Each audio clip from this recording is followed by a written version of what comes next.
Alone in a collapsing snowstorm, mountain man Caleb Rourke believed the cold was his only threat, until his husky Sky began acting strangely. She wasn't afraid of the wind or the night. She was fixated on the old wooden floorboards beneath his cabin bed, growling with a desperate urgency Caleb had never heard before. This wasn't fear. This was a warning. Something buried under the cabin, something hidden for over 20 years, was calling his dog closer. And Caleb knew one truth every man in the wilderness learns too late. The mountain keeps secrets, but it never keeps them forever. If this story grips you, please support us by subscribing to the channel. Winter had a way of sharpening everything along the Silverpine Divide, turning the ridges of western Montana into a row of white-capped teeth biting down on the sky. And that night, the mountains were chewing hard. Snow came in sideways sheets, hissing across frozen meadows and piling against the dark timberline.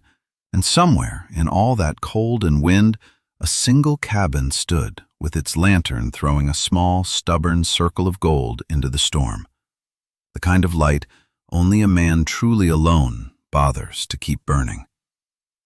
Caleb Rourke moved through that cabin like he'd been carved out of the same rough pine that held the roof up, broad-shouldered and long-limbed, beard shot through with early gray at 42, eyes the color of old bottle glass that had seen more fire than most men and were still trying to make sense of the smoke.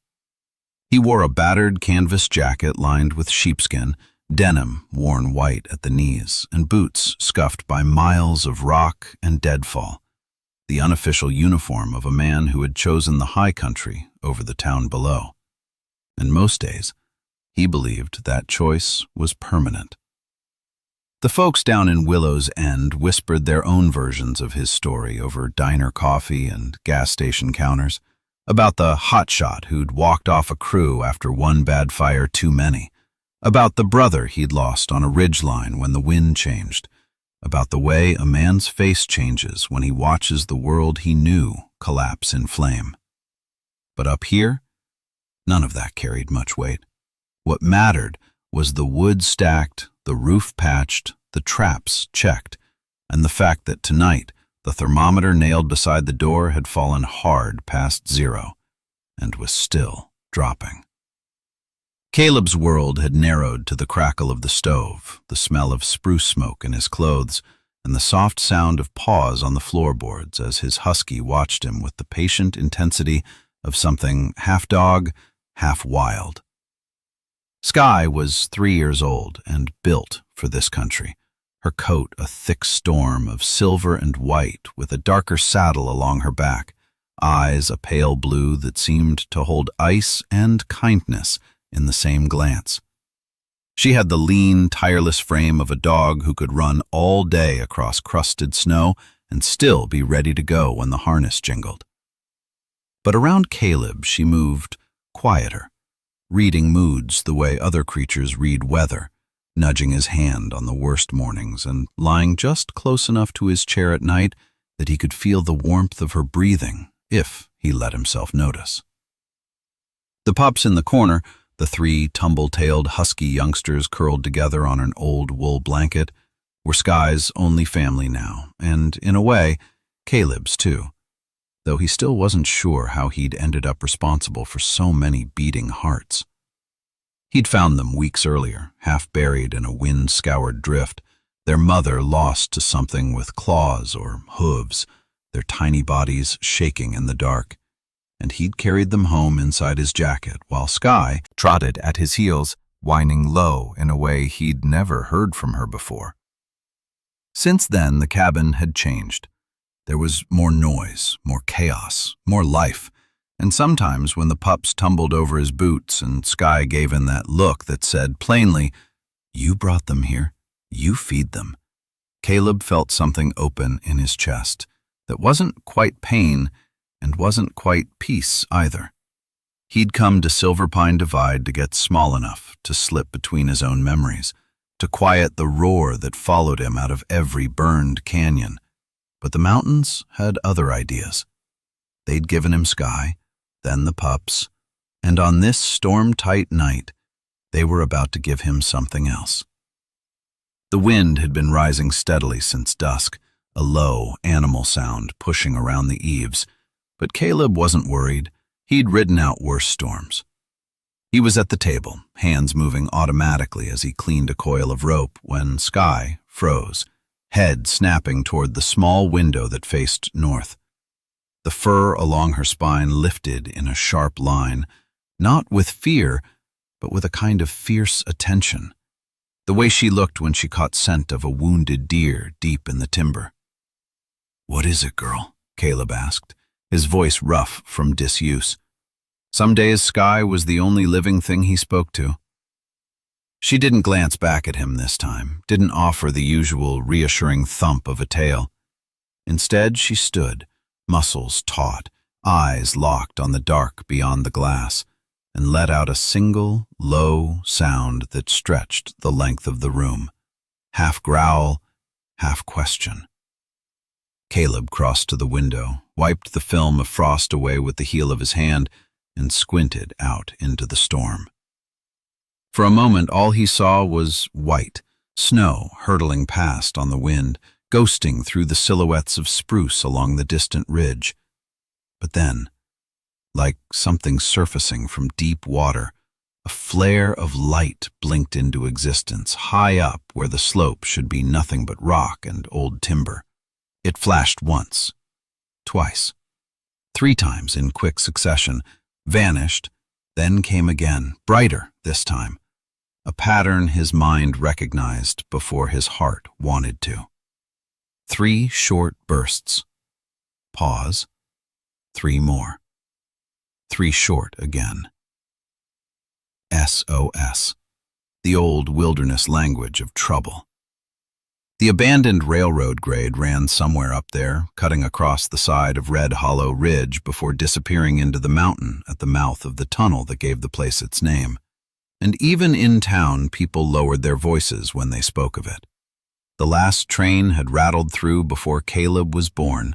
The tracks had been torn up for scrap, and what the stories left behind was a stretch of black trestle and a tunnel where, according to half the bar stools in Willow's End, echoes didn't fade properly. "Nobody should be up there in this," he muttered, but the argument was thin even to his own ears. He'd walked away from fire lines and rescue calls, turned his back on pagers and radios and men who still trusted him to lead, but there were some habits the mountains couldn't strip out of him. If someone asked for help and he knew how to give it, staying put felt a whole lot like cowardice. Sky pressed her nose to the glass, then looked at him, a sharp, urgent glance that said more clearly than words, "We're going." Outside, the wind slammed against the walls, rattling the stovepipe as if offering its own opinion on that decision. Caleb took a slow breath, feeling the old argument rise, the part of him that wanted to stay safely in the glow of the stove, to pretend he hadn't seen the signal, wrestling with the part that remembered what it was to have someone coming for you when the world was on fire. The second part won, like it always had. He shrugged into his heavy parka, shoved a wool hat low over his ears, slung his pack over one shoulder, and checked the small, beat-up first aid roll he kept out of habit more than hope. "Watch the pups," he told Sky, and she huffed once, almost offended, before nudging open the door the way she'd learned, as if to say she had no intention of letting him walk into that whiteout alone. The cold hit like a fist the moment they stepped outside, sharp and clean and absolute. Snow clawed at Caleb's beard and clung to Sky's whiskers, crunching underfoot as they pushed toward the line of trees. The climb toward Red Hollow Ridge was steep and unfriendly, even on a clear day, the kind of slope that separated people who just liked the idea of wilderness from those who truly belonged in it. Tonight it felt like walking into the inside of a cloud made of knives. Sky broke trail, her paws sure on drift and hidden rock, pausing now and then to test the wind, ears flicking toward the ridge where the light had been. Twice Caleb thought he'd lost sight of it completely, swallowed by the storm, and twice it flared again, 3 short pulses cutting through the snow like the heartbeat of something stubborn and scared. Somewhere along that climb, they passed a small, dark shape half buried at the edge of the trail. A glove, leather, stiff with cold, too narrow to belong to any ranch hand Caleb knew, and he tucked it into his pocket without comment, feeling the sense of urgency sharpen. Whoever was up there wasn't just lost. They were hurt. When they finally broke through the last stand of spruce and onto the old railroad grade, the world opened sideways. The land fell away into a gorge on their left, a dark mouth filled with white, and ahead the trestle bridge stretched out like the skeleton of some giant animal, ribs of timber crusted with ice. One section near the middle sagged lower than the rest, boards splintered and shifting under the weight of every gust. The signal light flared again from just this side of that broken span, and Skye lunged toward it, growling low when Caleb grabbed her collar to slow her down. The figure by the railing resolved slowly out of the snow. A woman crouched awkwardly on one knee, one hand pressed flat to the wood, the other gripping a compact LED lantern she'd been using to beat that SOS against the sky. Snow had soaked the fur trim of her hood and clung in dark curls at her temples. Blood had turned one leg of her jeans into a stiff, rust-colored band, and the set of her shoulders told Caleb more than any words would. She was exhausted, hurting, but not yet willing to give ground. When she turned her face toward him, the lantern flickering between them, he saw eyes the color of wet earth after rain, wary and sharp, and a mouth that looked like it had spent years learning how not to say the first thing it felt.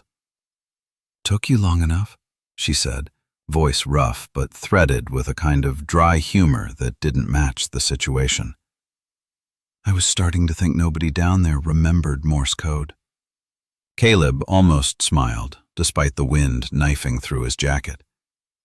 "Storm like this, most folks figure the mountain's on its own business," he replied. "Name's Caleb Rourke." She studied his face at the sound of that surname, something flickering in her expression before she shook it off. "Rowan Hale," she answered. "Wildlife photographer.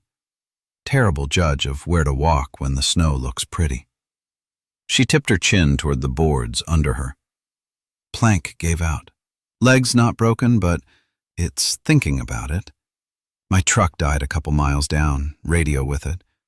That bridge doesn't exactly inspire confidence, so I made it this far and decided to start yelling with light instead of lungs." Caleb crouched beside her, testing each board with the weight of his hand before he shifted closer. Up close, the injury looked nasty. Deep gash just below the knee, swelling around the joint, but he'd seen worse in worse places. As he wrapped the wound with practiced efficiency, fingers steady despite the cold, Skye leaned her weight gently against Rowan's side, sniffing her gloves, her hair, her face, then licking a line of half-melted snow from her cheek, as if claiming her. Rowan's hand found the dog's ruff automatically, curling there like it had known that spot a long time. "She's yours?" Rowan asked, voice softer now. "Feels more like I'm hers most days," Caleb said, tightening the last knot. "Her and the 3 troublemakers back at the cabin." "You live up here alone with a pack of Huskies," she murmured. "That tracks." Her gaze flicked toward the dark bulk of Red Hollow Ridge looming beyond the trestle, and for the first time since he'd seen her, something like hesitation crept into her face. "You know that tunnel up there?" she asked. "Everybody in Willow's End knows it," he said, "and everybody's got a story about it they won't tell after dark." She nodded once, jaw tight. "My father disappeared in that tunnel 20 years ago," she said quietly, the words nearly lost under the wind. "Last week, somebody sent me a photo. Fresh SOS painted on the rock over the entrance. Same way he used to signal me when I was a kid. I came to see if ghosts can hold a paintbrush." There were 100 questions Caleb could have asked, about why she'd come alone, about who would taunt a woman with that kind of grief, about what it did to a person to grow up with a hole in their family shaped like a man who walked into a mountain and never walked out. But the storm shoved at his back and the ice creaked under the trestle, and there was really only one thing that mattered: getting her off this bridge alive. "You're not making it back to that truck tonight," he said. "Not on that leg, and not in this weather." Her eyes met his, guarded but hopeful in a way that cut through the armor he thought he'd finished welding shut. "You got room in that cabin of yours?" she asked. "Or am I about to find out how hospitable Silverpine storms really are?" Caleb glanced at Skye, who stared back with an expression that read as plainly as spoken English. "Say yes." He'd come up here to get away from everything that could hurt him, but the mountain had placed this woman in his path with a signal even he couldn't pretend he hadn't seen. "Yeah," he said at last.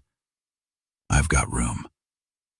He helped her to her feet, bracing her weight across his shoulders, and together they inched off the trestle and back toward the shelter of the trees, Skye circling them in tight protective arcs.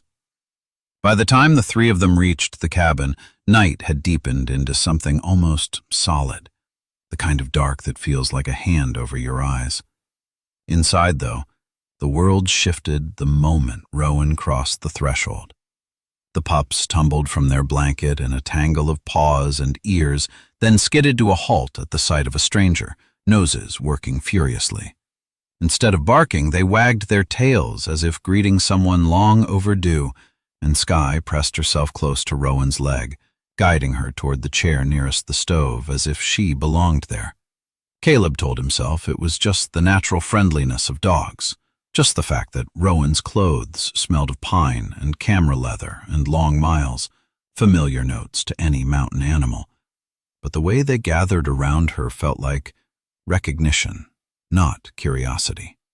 When Rowan finally stood to limp toward the small frost-rimmed window, resting her palm against the glass as she peered out into the swirling white, Caleb saw another thing he couldn't explain. For the space of 3 slow heartbeats, the snow outside seemed to pause, flakes hanging in the air as if unsure whether to fall, and the wind's howl dropped to a murmur before surging again. "That's strange," Rowan whispered, her breath fogging the glass. "This place has its moods," Caleb said carefully, though he'd lived here long enough to know the storm had never listened to anyone before. Later, as Skye curled at Rowan's boots and the pups collapsed in a heap nearby, as the fire painted the cabin, walls in shifting amber and the smell of coffee and wet wool softened the hard edges of the room, Rowan told him more. About a father with coal-black hair and a laugh that filled small kitchens. A railroad engineer who believed in the wild the way other men believed in Sunday sermons.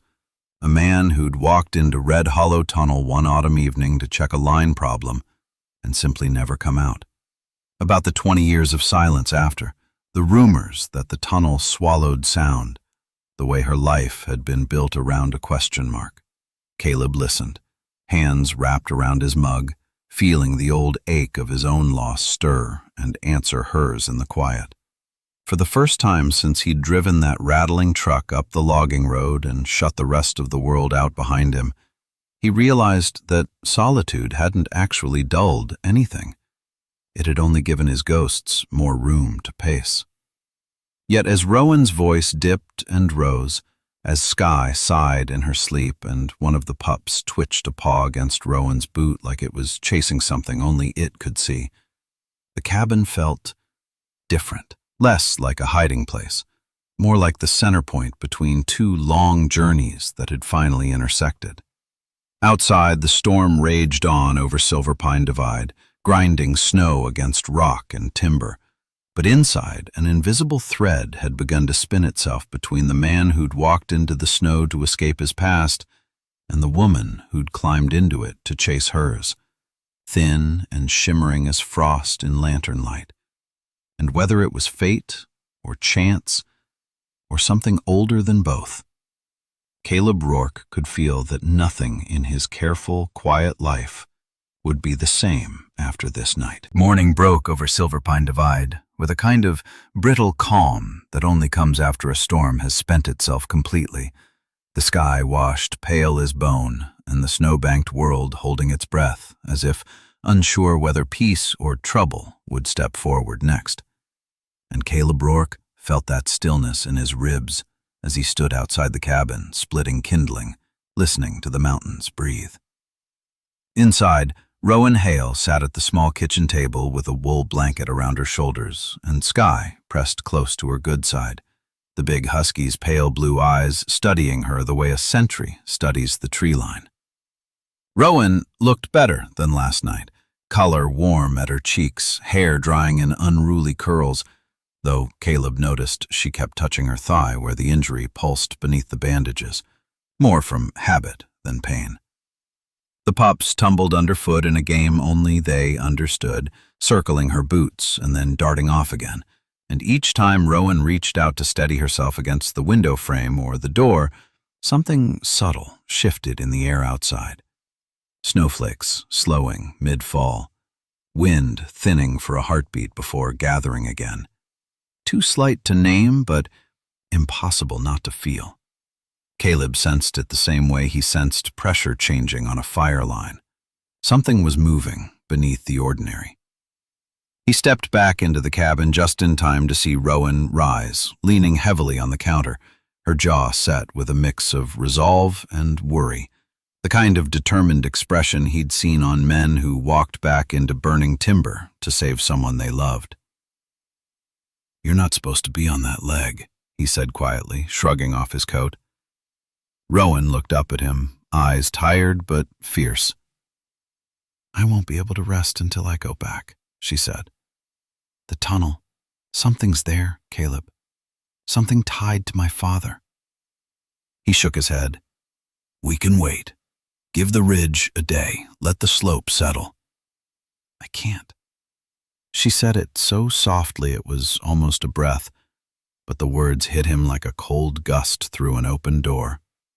Skye lifted her head sharply then, ears pricking, tail low but wagging once in a measured sweep. Agreement, or maybe encouragement. The dog moved to Rowan's side and stared at Caleb with an expression unmistakable as spoken language.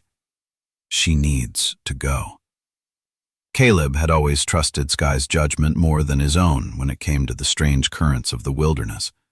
She sensed things in the mountains he could not, and he'd learned the hard way that ignoring her instincts usually cost more than listening to them. So he exhaled, long and slow, and nodded. "All right, but you stay behind me, and you lean on me when that leg starts complaining." Rowan didn't smile exactly, but something warm flickered across her mouth. Thanks, relief. Maybe something that wanted to be trust. By the time they set off toward Red Hollow Ridge, the sun had climbed enough to scatter thin shards of light across the snowfields, turning the world into a cold, glittering sea. The railroad grade awaited them beyond a half-mile of tight spruce forest, where the branches drooped under storm weight and the air smelled of sap and deep winter. Skye moved ahead with precision, nose low, tail slicing the air in slow, thoughtful sweeps, while the pups bounded behind Caleb and Rowan until Skye snapped once sharply to corral them back toward the cabin. They obeyed, reluctantly, gathering in a clumsy cluster near the porch as if their job ended with escorting the pair to the tree line. When Caleb and Rowan reached the old grade, the world changed again. The air grew stiller, heavier, as though even the wind hesitated to cross that scar in the mountainside. The wooden beams of the trestle bridge creaked in the morning chill, sounding older than they had any right to be. Frost traced the metal bolts like veins glowing faintly with trapped light.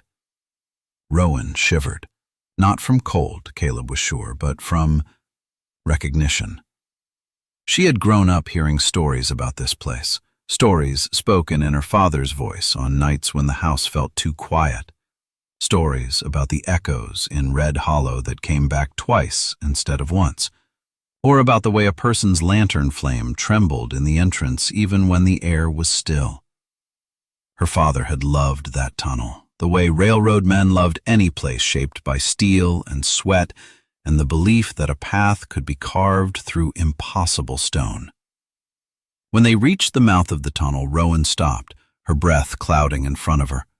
The tunnel entrance yawned like the open jaw of some ancient creature, stone black with moisture, timbers slick with frozen runoff.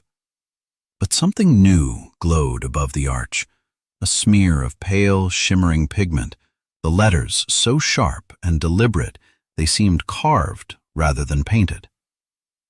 SOS, glowing faintly like phosphorescent algae in a summer cave. "That wasn't there last night," Rowan whispered. Caleb didn't answer. He wasn't sure he could. The light wasn't normal paint. It caught the edges of their lantern glow and magnified it, throwing back a color that didn't belong in daylight. Sky bristled, but didn't growl. Instead, she stepped forward and pressed her nose to the ground where a set of footprints traveled inward, fresh, spaced unevenly, the stride marked by someone injured or exhausted, or both. Caleb knelt and brushed frost aside. The prints were unmistakably human, and then, 10 feet in, they simply vanished, as if the person had stepped into thin air. Rowan's hand found Caleb's sleeve. "This is where my father's trail ended," she said. 20 years ago. The same way." Her fingers trembled, just slightly. They followed the tunnel deeper, their lantern cutting a dim swath through cold air that smelled of old wood and minerals and the faintest trace of rust. Somewhere ahead, the wind coiled through narrow stone, humming against the walls in a strange, wavering pitch, almost like a voice stretching itself thin to be heard. Rowan paused, suddenly, her breath catching. "Did you hear that?" Caleb opened his mouth to say no, but the sound shifted, softening, shaping itself into a cadence he knew by heart. His brother's voice calling his name. Low, strained, urgent. The voice that had shouted through smoke on the worst night of Caleb's life. He froze. "Caleb?" Rowan asked, terror and awe braided tightly in her tone. He forced his legs to keep moving. "Sounds play tricks in a tunnel," he said hoarsely, but he didn't believe it. And neither did she. Her own eyes were wide, shining with tears. "It's my father," she whispered. "I hear him. He's calling me." They reached the collapsed section near the old mining breach, a chaotic mess of stone and rotted timber where the ceiling had given way years earlier. Before Caleb could say anything, the floor shuddered beneath them, a deep groan, like the mountain itself rolling in its sleep. A crack split across the rock, narrow but bright with a cold bluish shimmer that reminded Caleb of moonlight on glacier ice. "Move!" he barked, grabbing Rowan by the waist. The crack widened with a hiss like steam, then a sharp upward gust pushed against them, not violent but insistent, almost guiding. Caleb yanked Rowan backward just as a slab of ceiling thundered down where she'd stood, sending shards of stone skittering across the floor. Dust billowed, glittering in the unnatural shard of blue light shining from the narrow fissure at their feet. Something unseen, something neither of them could name, had shifted them just far enough to live. They didn't speak until they reached the tunnel mouth again. Rowan leaned into him, exhausted, her forehead against his shoulder. "He was there," she whispered. "My father. I swear he was there." Caleb didn't tell her what he had heard, what he was still hearing in the back of his mind, fading like a dream. His brother calling out one last warning he couldn't have spoken in life. They walked back down the grade slowly, Rowan limp heavier now, Sky pacing close, tail brushing Rowan's hand occasionally as if to anchor her to the moment. When the cabin roof finally came into view through the dark pines, Rowan stopped, snowflakes drifting into her hair. "Before he disappeared," she said softly, "my father used to tell me that Red Hollow was a place where time doesn't move forward. It waits for the people who matter." Caleb felt the truth of that settle inside him like a weight. Rowan was looking for her father. He was looking for a reason to keep breathing. Maybe the mountain had brought them both to the same place for a reason he wasn't ready to understand. Back inside the cabin, the pups tumbled toward Rowan with such frantic joy that she laughed, a sound Caleb had never heard from her before, bright and shaking around the edges. Sky circled them, brushing her side against Caleb and then Rowan, as if drawing a line that connected the three of them in one unbroken thread. Later, when Silverpine's peaks glowed pink under the dying light and the fire reached its softest ember glow, Rowan reached across the small space between their chairs and touched Caleb's hand. Not a question, not a promise, just a quiet acknowledgement that something had shifted in the air between them. Something gentle and patient, like the way snow gathers on a pine bough without ever asking permission. "Maybe some of us get lost," she whispered, "just so someone else can find us." For the first time in years, Caleb let himself believe she might be right. Outside, the mountains held their secrets close, but something unseen had guided them out of the tumble alive, and in the hush that followed, with the pups dreaming at Rowan's feet and Sky keeping watch by the door, a small, undeniable warmth took root, steady as a lantern flame in winter. In the weeks that followed their journey into Red Hollow, the mountains seemed to soften around Caleb Rourke and Rowan Hale, as if the land itself recognized two souls who had stopped running from their pasts. Snow melted from the pines in slow silver drips. The sun lingered longer over Silverpine Divide, and even the wind that curled around the cabin carried a different note now, less mournful and more like a hymn hummed by an old friend. Sky often stood at the ridge behind the cabin, watching the north where the tumble lay hidden among the stone, ears tipped forward in a quiet reverence. The pups grew bolder, stronger, chasing each other through new grass and tracing wild, looping patterns across the thawing earth. Life, in its stubborn way, kept moving. Healing always does, even when we resist it. Rowan stayed, at first to recover, and then because her heart had found something in Caleb she thought she had lost a long time ago, a sense of being seen without needing to explain herself. Some evenings they walked the old rail line together, lantern light swaying between them, speaking softly about people they missed and roads they wished they had taken sooner. And sometimes, when the breeze shifted just right, they heard faint echoes trailing the wind, like familiar voices watching from somewhere just beyond the edges of this world. Caleb no longer feared those moments.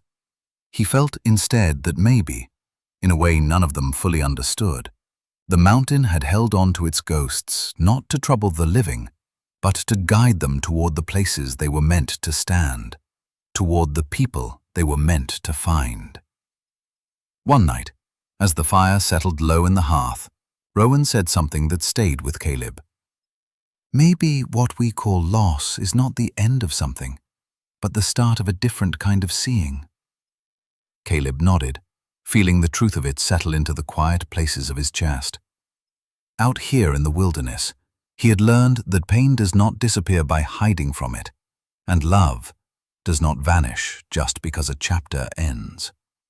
Sometimes life brings someone new at the exact moment you are ready to carry hope again. And sometimes, if you are willing to listen, God leaves signs along the trail. Gentle things, quiet things that guide your steps without forcing them.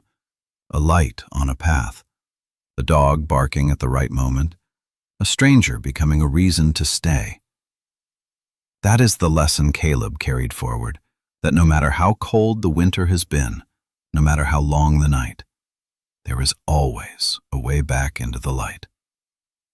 Healing comes slowly, like snowmelt. Grace arrives quietly, like dawn. And love, when it returns like spring, stubborn, patient, and full of new life. If this story touched your heart even a little, I hope you will share your thoughts in the comments. It is always good to know how these mountain tales settle in the souls of those who listen. And if you would like to walk with us through more stories of wilderness, courage, and quiet miracles, feel free to subscribe so you do not miss what comes next. Until then, may the Lord watch over you on every road you travel, and may His gentle hand guide you safely home.